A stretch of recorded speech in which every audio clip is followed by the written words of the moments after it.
নমস্কার, সুভদ্রা রান্নাঘরে আমার সকল দর্শক বন্ধুকে জানাই স্বাগত। আমি শিউলি। আজকে আমি তোমাদের একটা ভেজিটেবল বা ভেজ গোলা রুটি বানিয়ে দেখাবো। তো তার জন্য আমি কি কি নিয়েছি তোমাদের একটু দেখিয়ে দিই। প্রথমে নিয়েছি আটা, এই 1 বাটি আটা নিয়েছি। তো 1 বাটি আটা আমি এই বোলের মধ্যে নিয়ে নিলাম, আর হাফ বাটির থেকে একটু কম সুজি নিয়েছি। ব্যাস, এটা আমি রেখে দিলাম সাইডে। এবারে আমি তোমাদের দেখাচ্ছি। গ্যাসের মধ্যে একটা কড়া বসিয়ে দিয়েছি। কড়ার মধ্যে একটু আমি তেল দিয়ে দিচ্ছি, অল্প করে তেল দিয়ে দিলাম। তেলটা আমার গরম হয়ে আসছে, ওর মধ্যে আমি একটু সাজিরে ফোড়নে দিয়ে দিলাম, আর কতগুলো কাঁচা লঙ্কা, কতগুলো একটু আদা দিয়ে দিলাম। একদম চপ করা, সমস্ত চপ করা জিনিস আমি রেখেছি। এগুলো হচ্ছে তোমার দেখিয়ে দিই একটু।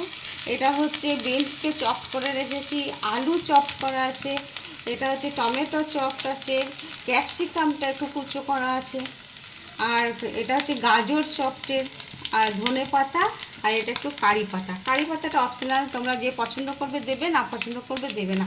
এবারে আমি প্রথমে দিয়ে দেবো আলু।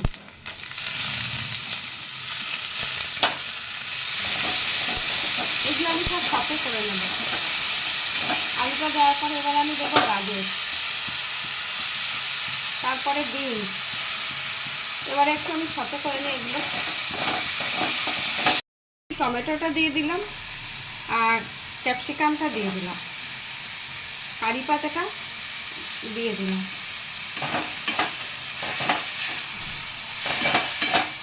এবারে আমি একটু লবণ দেবো, হালকা করে দেবো, অল্প করে। আর ফ্লেমটা কিন্তু আমি হাইতে রেখেছি, কারণ লো করে দিলে না জল বেরিয়ে যাবে। আমি জল বেরোয় এটা চাই না গ্যাসে।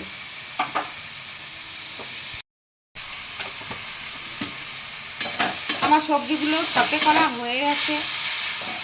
এবার আমি সবজিগুলো বন্ধ করে দিচ্ছি গ্যাসটা।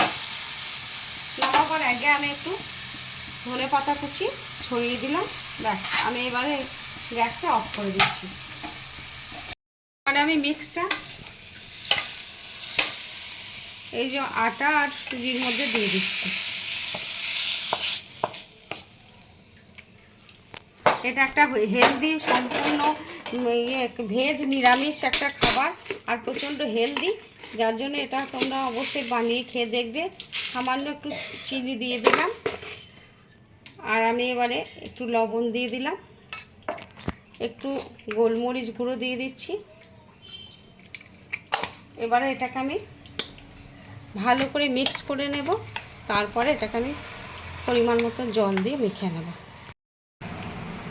এবার আমি জল দিয়ে এটাকে ভালো করে মেখে নিচ্ছি। অল্প অল্প করে জল দিয়ে দিয়ে আমি মাখবো,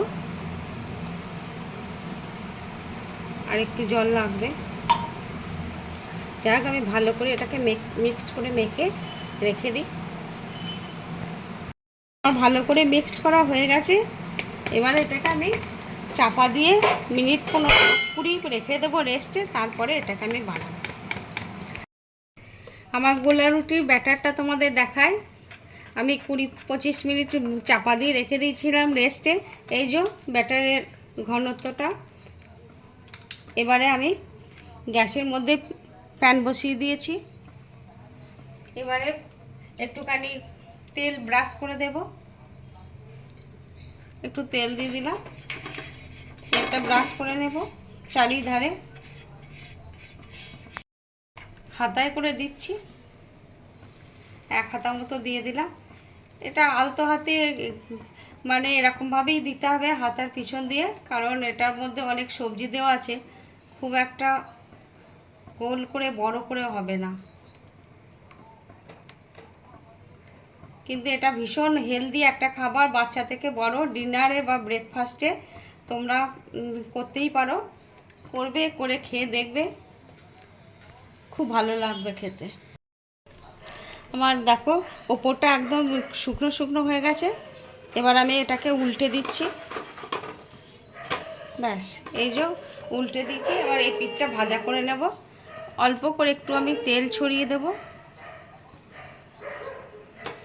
একটু সময় নিয়ে এই পিঠটা আবার একটু ভাজবো। দেখো এটা আমার ভাজা হয়ে গেছে, এবার আমি এটাকে তুলে নিচ্ছি। এইভাবে আমি বাকিগুলো ভেজে নেব। প্রচণ্ড গরম।